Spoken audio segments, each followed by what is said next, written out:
On today's episode of How to Fix a Computer, we have how to fix your GPU sag on your Dell Optiplex computer from 2013. Is your GPU on your Dell Optiplex computer from 2013 sagging a little bit too much? Well, then our new product is right for you. I call this awesome design the Compact Unbreakable Machine. With a compact design and look, your GPU isn't going anywhere. This is what you need. Here is how you build it.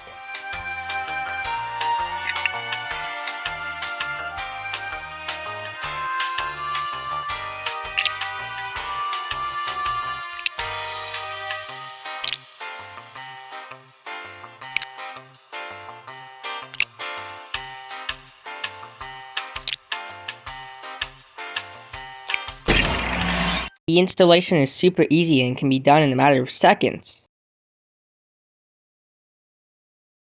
Get your very own compact, unbreakable machine today by making 3 easy $5,000 payments to 1-800-THIS-ISN'T-A-REAL-AD. That's 1-800-THIS-ISN'T-A-REAL-AD.